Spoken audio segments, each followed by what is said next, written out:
Hindi talaga naging madali para sa akin ang preparation na ito for taking the NCLEX board exam. Kasi kailangan ko talaga na i-sacrifice ang lahat, bitawan ang lahat, para makapag-concentrate ng 100% and eventually i-practice ang nursing career ko sa ibang bansa. And finally, nag-email sa akin ang College of Registered Nurses of Alberta na I officially passed the NCLEX exam. Kung makikita niyo yung email na yan. And alam niyo ba, umiyak-iyak talaga ako, niyakap ko itong mga review materials ko and nag-pray.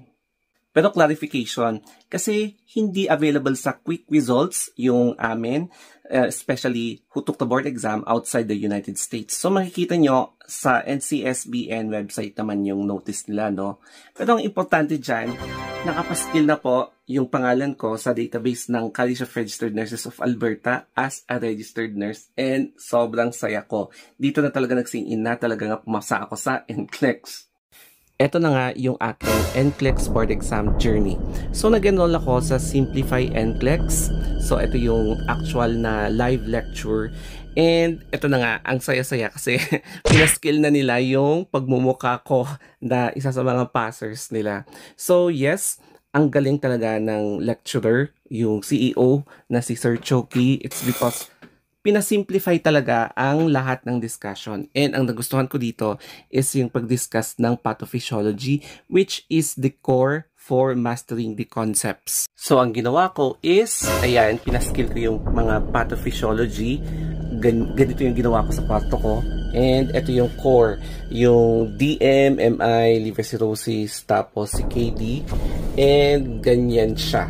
So, this is the pathophysiology na pinaskill ko dito sa kwarto ko. And of course, pati yan, no, dito yung appendicitis, pathophysiology ng PKU, ganyan. So, everyday ko po siya inuulit-ulit, as in every hour, every day, binememorize ko siya. And then, kahit nasa labas ako, dala-dala ko tong mga review materials ko, as in, kumakain man ako, nasa jeep, nagbabasa talaga ako. And kapag nakakasalubong ako ng mga classmate ko or friends, nagtataka sila kasi natutulala ako. Hindi lang kasi nila alam na iniisip ko yung minimemorize ko, tapos parang nire-return them ko, ganun yung nasa setup ng utak ko. Kaya parang sabi nila, bakit ka laging tulala? Yun pala, nagre-review talaga ako and ganito ako mag-review. Sa QBanks naman, to familiarize the questions, nag-UWorld ako and nag-loyal ako dyan. Sa iba kasi, nag-Archers, pero ako UWorld talaga.